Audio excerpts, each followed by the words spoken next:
Welcome to Anoop study zone. तो आज हम लोग क्या पढ़ेंगे, समास पढ़ेंगे, है ना।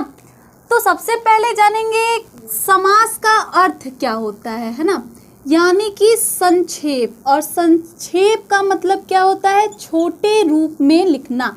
समास क्या होता है, दो या दो से अधिक शब्दों से मिलकर बना एक नया शब्द जो कि एक सार्थक अर्थ देगा, वही क्या कहलाएगा, समास कहलाएगा।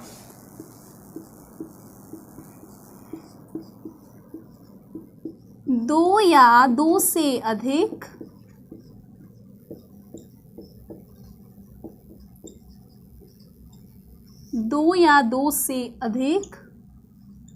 शब्दों से मिलकर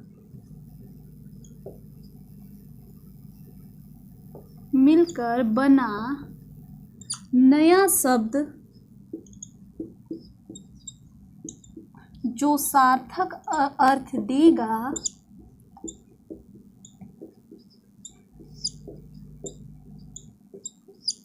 जो सार्थक अर्थ दे वो क्या कहलाएगा, समास कहलाएगा। अब समास पढ़ते समय हमें कुछ शब्द को जानना होगा कि इसमें जिसका जिसका प्रयोग किया जाता है। जैसे समस्त पद क्या होता है, पूर्व पद क्या होता है, उत्तर पद क्या होता है, समास विग्रह क्या होता है। तो इन सब को हम सबसे पहले जानेंगे। सबसे पहले देखते हैं समस्त पद क्या होता है। समस्त पद यानी कि समस्त पद जो दो या दो से अधिक शब्दों से मिलकर बनेगा वही क्या होगा, समस्त पद कहलाएगा। यानी कि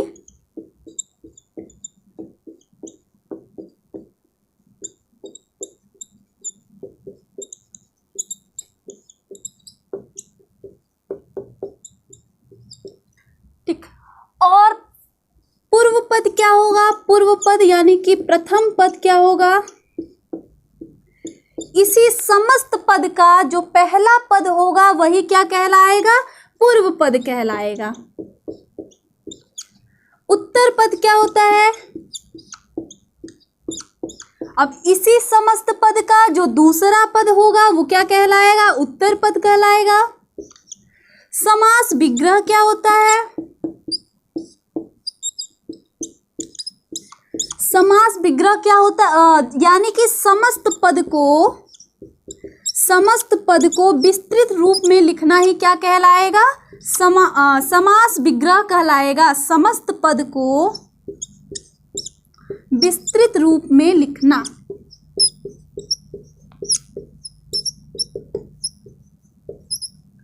यानी इसी समस्त पद को जब हम खोलकर उसे बड़े रूप में लिखेंगे तो वही क्या हो जाएगा, समास विग्रह होगा। जैसे हम इसे एक उदाहरण के माध्यम से समझते हैं कि समस्त पद, पूर्व पद, उत्तर पद और समास विग्रह क्या होता है। जैसे अगर एक एग्जांपल हम लोग ले, राजकुमार क्या है, राजकुमार। अब यहाँ ये जो राज है ये क्या है, यहाँ पे पूर्व पद, और ये कुमार यहाँ पे क्या है, कुमार यानी कि पुत्र, तो यहाँ पे ये क्या है, उत्तर पद। और यही दोनों को मिलाकर क्या कहा जाएगा, इसको समस्त पद, क्योंकि ये दो शब्दों से मिलकर बना है तो यही क्या होगा, हम लोग का समस्त पद होगा। और इसी को जो हम विस्तृत रूप में लिखेंगे, राजकुमार यानी कि राजा का कुमार, राजा का जो पुत्र होगा वही क्या है, राजकुमार, राजा का कुमार। तो यही क्या है यहाँ पे, समास विग्रह।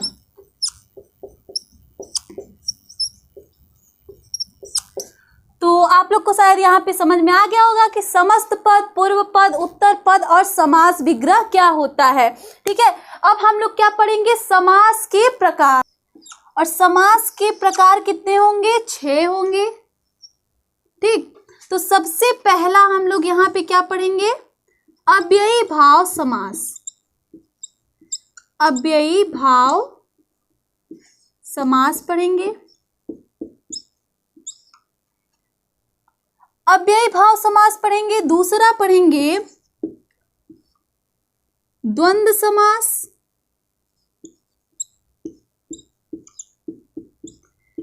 तीसरा क्या पढ़ेंगे? तीसरा है बहुव्रीहि समास।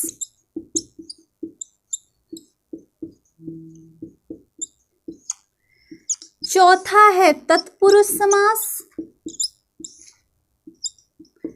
और इसी तत्पुरुष समास के अंदर हम लोग क्या पढ़ेंगे? द्विगु समास और कर्मधारय समास।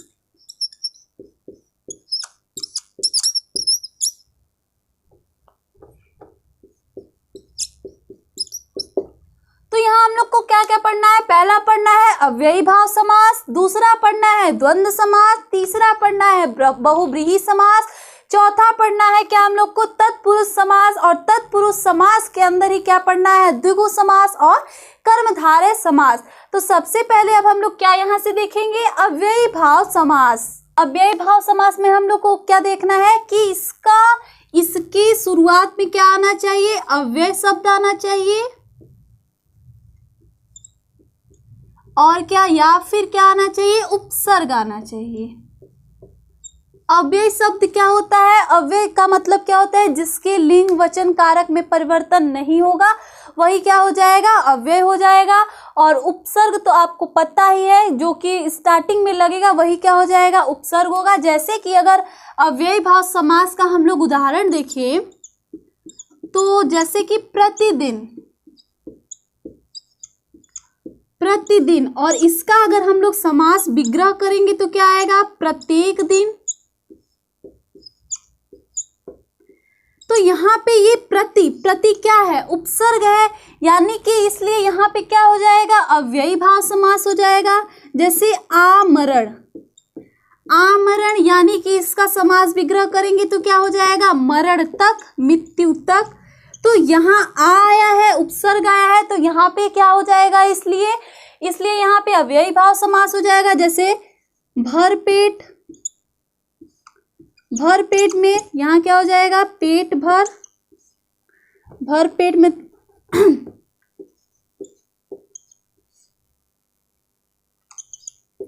तो यहाँ पे भरपेट भी क्या हो जाएगा? अव्ययी भाव समास हो जाएगा। जैसे यथाशक्ति यानी कि शक्ति के अनुसार।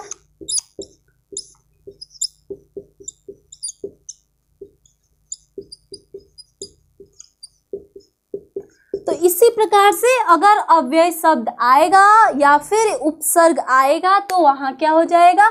अव्ययी भाव समास होगा। अब हम लोग दूसरा क्या देखेंगे? दूसरा है द्वंद्व समास। द्वंद्व समास को पहचानने के लिए क्या होना चाहिए? इसमें जो भी शब्द आएगा वो एक दूसरे का क्या होगा? विलोम होगा, विपरीत होगा, या फिर एक दूसरे के पूरक होंगे, है ना। जैसे हम एग्जाम्पल के माध्यम से इसको देखें तो जैसे है पाप पुण्य, क्या है? पाप पुण्य,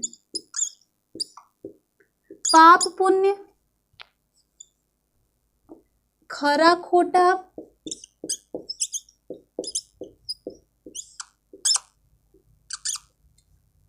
लाभ हानि, और एक है देवासुर। अब यहाँ पे हम क्या देख रहे हैं? पाप पुण्य, पाप और पुण्य आया है तो ये एक दूसरे के क्या है? विलोम है, एक दूसरे के विपरीत है। तो इसलिए यहाँ पे क्या हो जाएगा? द्वंद्व समास हो जाएगा। इसको हम क्या लिख सकते हैं? इसका समास विग्रह क्या होगा? पाप और पुण्य हो जाएगा। यहाँ पे क्या देख रहे हैं? खरा खोटा, तो खरा खोटा यहाँ पे ये भी क्या हो जाएगा? खरा और खोटा।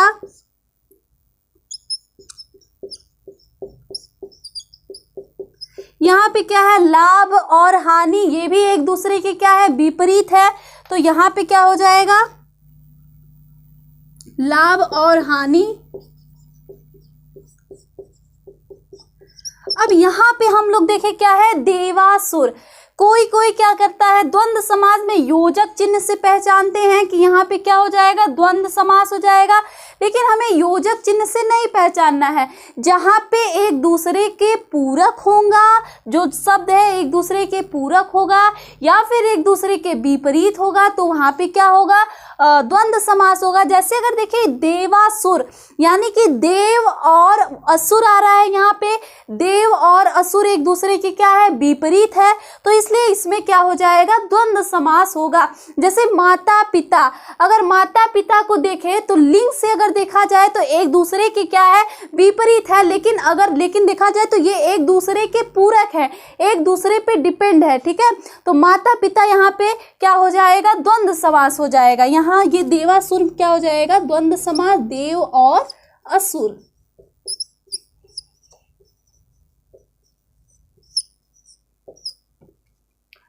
अगला क्या है हम लोग देखेंगे, बहुब्रीहि समास। तीसरा है बहुब्रीहि समास, ठीक। अब बहुब्रीहि समास को कैसे पहचानेंगे हम लोग, है ना। तो इसमें क्या होगा, जो दोनों पद होगा, दोनों पद क्या होगा, गौड़ होगा। गौड़ का मतलब यहाँ पे क्या है कि जिसका महत्व कम हो, या तो बोल सकते हैं दोनों पद यहाँ पे क्या होगा, अप्रधान होगा, और कोई अन्य पद ही क्या होगा, कोई अन्य पद प्रधान होगा इसमें, ठीक। बहुब्रीहि समास में क्या होगा, दोनों पद अप्रधान होंगे, कोई तीसरा पद ही इसमें प्रधान होगा। जैसे अगर हम इसमें एग्जाम्पल देखें, उदाहरण देखें, तो क्या हो जाएगा यहाँ पे, नीलकंठ, नीलकंठ है ना। तो नीला है कंठ जिसका, अगर इसका हम समास विग्रह करेंगे तो क्या आएगा, नीला है कंठ जिसका। तो किसका कंठ नीला है, अर्थात यहाँ तीसरा ही अर्थ दिया जा रहा है कि शिव जी का कंठ क्या है, नीला है।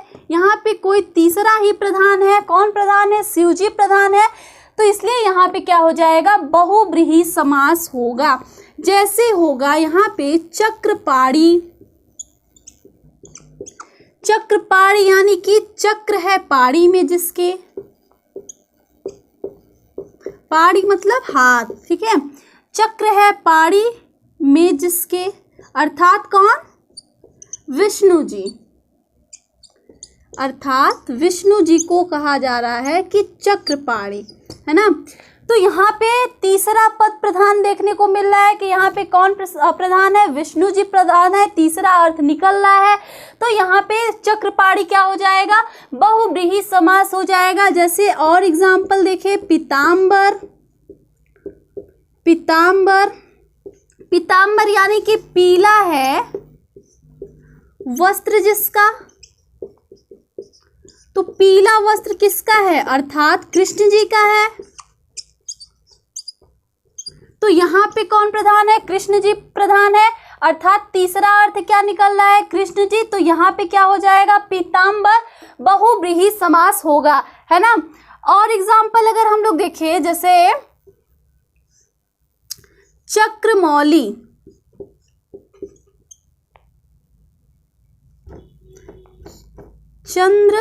चंद्रमौली यानी कि चंद्र है सिर पर जिसके, चंद्र है सिर पर जिसके यानी कि कौन, शिव जी।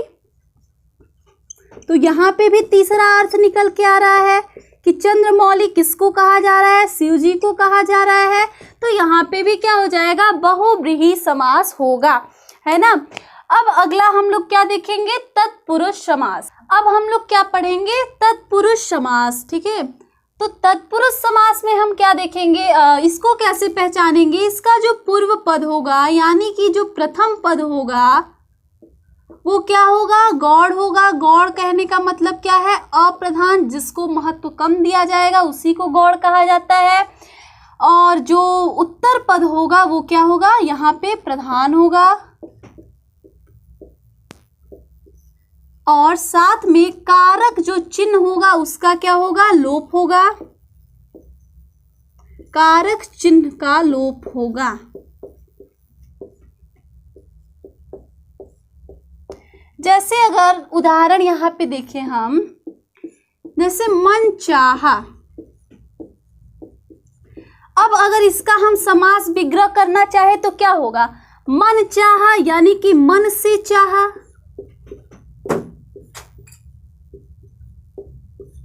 तो यहां पे हम क्या देख रहे हैं? मन चाहा, मन से चाहना। ठीक है, तो यहाँ पे क्या था? कारक चिन्ह का लोप था, और वो कारक चिन्ह क्या है? से है। और यहाँ पे जो पूर्व पद है, पहला पद को ज्यादा महत्व न देकर चाहने पर ज्यादा जोर दिया जा रहा है, ज्यादा बल दिया जा रहा है। तो इसलिए यहाँ पे क्या हो जाएगा? तत्पुरुष समास होगा। जैसे दूसरा एग्जाम्पल देखिए, स्वर्गवास। तो यहां क्या हो जाएगा? स्वर्ग का स्थान या फिर स्वर्ग को निवास। ठीक है, स्वर्ग का स्थान। तो यहाँ पे वास यानी कि इसको स्थान पर ज्यादा बल दिया जा रहा है। स्वर्ग पूर्व पद पर ज्यादा बल न देकर दूसरे पद पर ज्यादा बल दिया जा रहा है। साथ ही यहाँ देख रहे हैं कारक चिन्ह का यहाँ पे लोप पाया जा रहा है, इसलिए यहाँ पे क्या हो जाएगा? तत्पुरुष समास होगा। और इसी तत्पुरुष समास में हम लोग को पहला क्या पढ़ना है? द्विगु समास पढ़ना है, और दूसरा क्या पढ़ना है? कर्मधारय समास पढ़ना है। तो सबसे पहले क्या देखेंगे इसमें हम लोग? द्विगु समास को।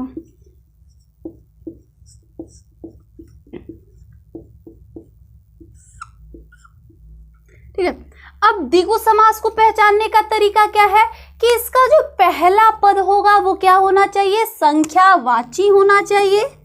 पूर्व पद क्या होना चाहिए? संख्यावाची। पूर्व पद संख्यावाची होना चाहिए। जैसे उदाहरण के माध्यम से समझिए। उदाहरण है जैसे दसानन। दसानन हो गया पंचवटी, चौराहा। ठीक है, तो यहां क्या देख रहे हैं? दसानन। दसानन यानी 10 है, आनन जिसके। इसका समास विग्रह, आनन का मतलब यहां पे क्या है? मुख। 10 है आनन जिसके। अब जिसको पता होगा वो तो यहां से तीसरा अर्थ निकाल लेगा कि 10 है आनन जिसके, यानी कि यहाँ पे रावण क्योंकि उसी को 10 मुख है। यहाँ पे जो तीसरा अर्थ निकल रहा है वो क्या निकल रहा है? रावण। तो यहाँ क्या हो सकता है? बहुब्रीहि समास भी हो सकता है और द्विगु समास भी हो सकता है ना। तो यहाँ पे अगर आपको ऑप्शन में बहुब्रीहि समास और द्विगु समास दोनों दिया रहेगा तो हम लोग कौन सा ऑप्शन पहले टिक करेंगे? बहुब्रीहि समास को टिक करेंगे, क्योंकि एग्जाम की दृष्टि से उसी को सही माना जाएगा। लेकिन है दोनों ऑप्शन सही, द्विगु समास भी सही है और बहुब्रीहि समास भी सही है, क्योंकि परिभाषा यही कहता है कि द्विगु समास क्या, उसका पहला पद क्या होना चाहिए? संख्यावाची होना चाहिए। और बहुब्रीहि समास में क्या कहता है? बहुब्रीहि समास में कहता है दोनों पद अप्रधान होना चाहिए और कोई तीसरा पद ही क्या होना चाहिए? प्रधान होना चाहिए। तो इसलिए दसानन जो होगा बहुब्रीहि समास भी है और द्विगु समास भी है ना। पंचवटी यानी कि 5 वृक्षों का स्थान या 5 वृक्षों का समूह। 5 वृक्षों का समूह। अब चूंकि यहाँ पे पंच आया है, पंच का मतलब क्या है? 5, तो इसलिए यहाँ पे क्या हो जाएगा? द्विगु समास, क्योंकि इसका पूर्व पद पहला पद क्या है? संख्यावाची है। और इसका समास विग्रह क्या हो जाएगा? 5 वृक्षों का समूह। और चौराहा, चौ का मतलब यहाँ क्या है? 4, और 4 क्या है? एक संख्यावाची है। तो यहाँ पहला पद क्या है? संख्यावाची है, इसलिए यहाँ पे क्या हो जाएगा? द्विगु समास होगा, है ना। इसका अगर समास विग्रह करें तो क्या होगा? 4 राहों का समाहार। 4 राहों का समाहार।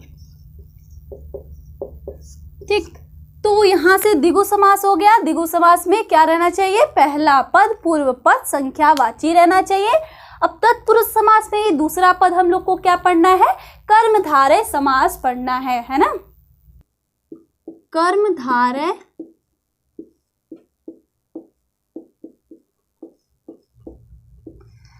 कर्मधारय समास को पहचानने का तरीका क्या है कि उसमें विशेषण और विशेष्य होना चाहिए, विशेषण और विशेष्य का संबंध होना चाहिए, या फिर क्या होना चाहिए, उपमेय या उपमान का संबंध होना चाहिए, उपमेय या उपमान का संबंध होना चाहिए।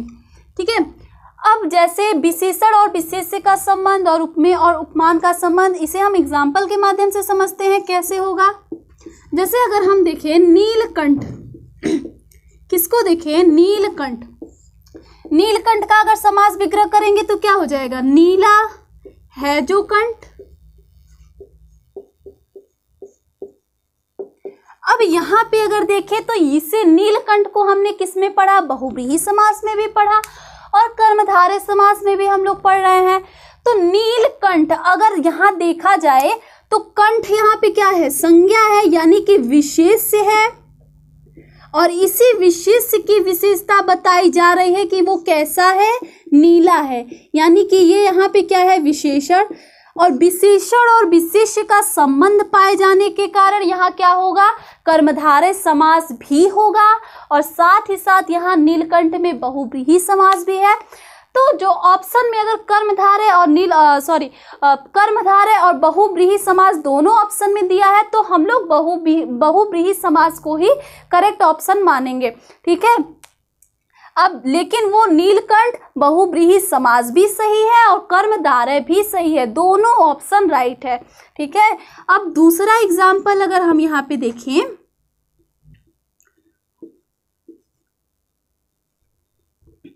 दूसरा ऑप्शन है जैसे चरण कमल, चरण कमल, और इसका समास विग्रह क्या हो जाएगा, कमल के समान चरण, कमल के समान चरण। तो यहाँ क्या देख रहे हैं, चरण कमल, यानी कि चरण की तुलना किससे की जा रही है, कमल के समान चरण को बताया जा रहा है, यानी कि यहाँ पे उपमेय और उपमान का संबंध है, उपमेय और उपमान का संबंध होने के कारण यहाँ पे क्या हो जाएगा, कर्मधारय समास होगा। एक और एग्जाम्पल देखते हैं, जैसे महात्मा, महात्मा का अगर समास विग्रह करे तो क्या हो जाएगा, महान है जो आत्मा, महान है जो आत्मा।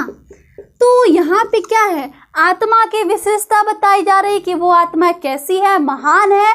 तो यहाँ भी विशेषण और विशेष्य में संबंध बताया जा रहा है, तो इसलिए यहाँ पे क्या हो जाएगा, कर्मधारय समास होगा।